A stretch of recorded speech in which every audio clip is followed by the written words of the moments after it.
Okay, this is a video about how to prepare bar charts for creating group frequency tables into continuous data graphs. We're doing two sorts of graph. Sorry, I missed off the objectives. They are pretty much the same as on the discrete one.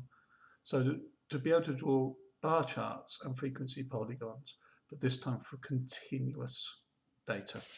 So we've got a set of continuous data, which is the pace length of students.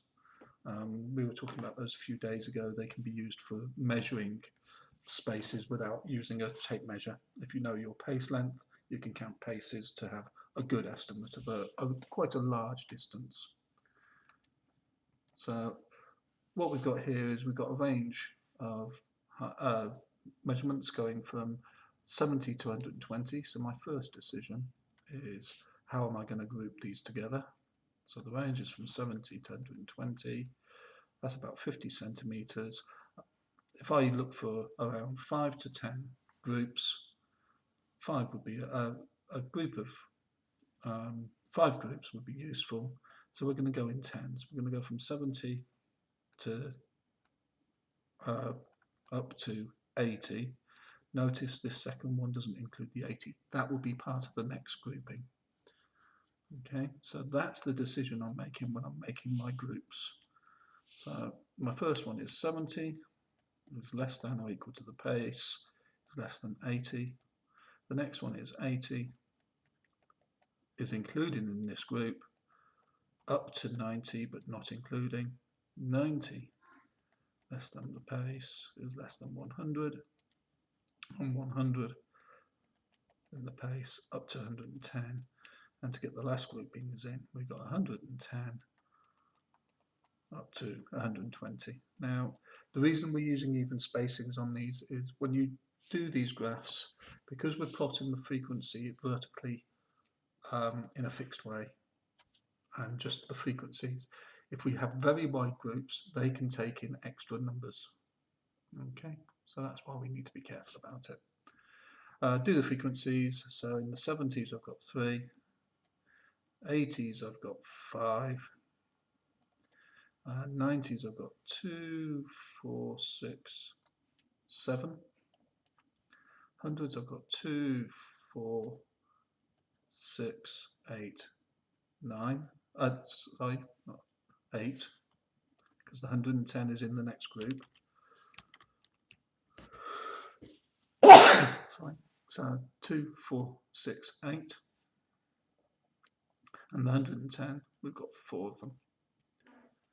So we're going to draw, first of all, a bar chart for this. Bar charts for these are slightly different to what you could do for discrete tables.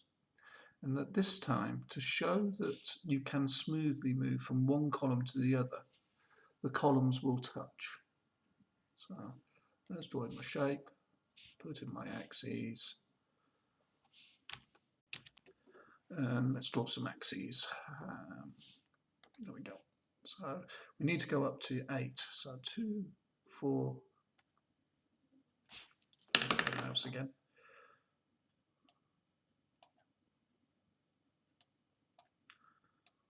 I'm not grabbing anything this time. Hold on a moment. Okay, because of the problem with the tool, I've created the axes and I counted it in such a way that I can get from 0 up to 1 along the up to 8 in the vertical axis. Again, you don't have to measure everything. I normally like to show these markings though either in 2s, 4s, 5s or 10s. It just tends to mean that things, the halfway points are easy to spot and interpret. So this is the frequency, and what the frequency represents in this diagram is a child or children. It's always worth putting that on the other ones. Now horizontally I need to go, and this is now just a scale, so we're going to count from 70 to 120. If an axis needs to be squashed, you can do. So where the two axes meet should really be 0, 0. And rather than doing 10, 20, 30, 40, 50, 60 and starting the graph a long way across, what we can do is we can do what I call the squashed can, and then start the axis a lot shorter, 70, 80, 90. And that's what we're going to do here. We're going to draw a squashed can on that axis. It means that we start at 0, but leave a gap, and it's not moving evenly. Then I can do 70, 80, 90, 100, 110, 120. And that is the pace in centimetres. Okay. Now this time, like I said, we're going to draw a bar chart. We don't need to do a single vertical column, because what we do is we're actually going to draw a box from 70 up to 80 that is 3 tall, and it will touch at 80, because you can get someone with a pace of 79.9 and someone at 79.99 and then somebody at exactly 80 theoretically. So we could then do the next group, which is 80 to 90. Next group, which is 90 to 110, there's 7 people in there. And these will touch because there's a smooth transition. 8 all the way up to here. And from 110 to 120, we've got 4. So that's the pace length for children using these measurements. Now, the continuous data ones are a bit nicer than the discrete ones. You normally don't have to actually calculate where the midpoint is. You just have to go about halfway. Now, in this case, halfway is going to be calculate the midpoint. So we could do midpoint to be accurate, but midpoint on these is going to be a point in the center of each of the boxes on the top. Okay, and we're going to draw the graph there. But the midpoint, 150, just for completeness, 70 plus 80 divided by 2 is 75. That gives me my midpoint at 75. 80 and 90, 170, 85, 95, 105, 115. So we can draw those in as well. I'm just going to copy and paste the axes. So my axes are exactly the same. They've got the same spacings. We've still got the little zigzags. And what we need to plot to be able to do our frequency polygon, where polygon means straight edge. So this is a polygon. Poly means many, and gon is straight edge.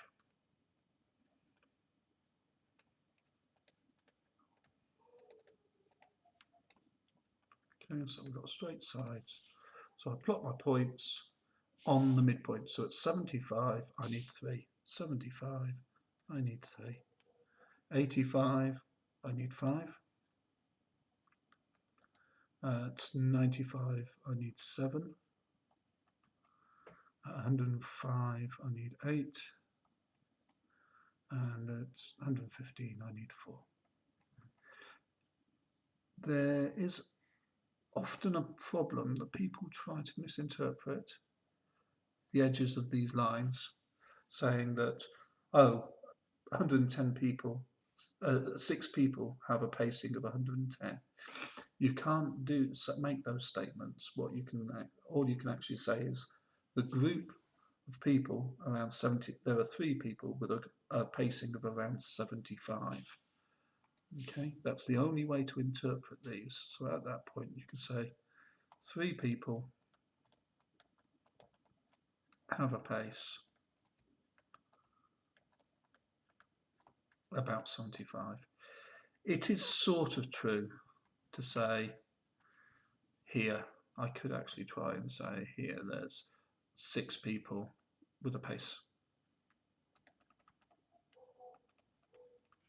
about 90 centimeters.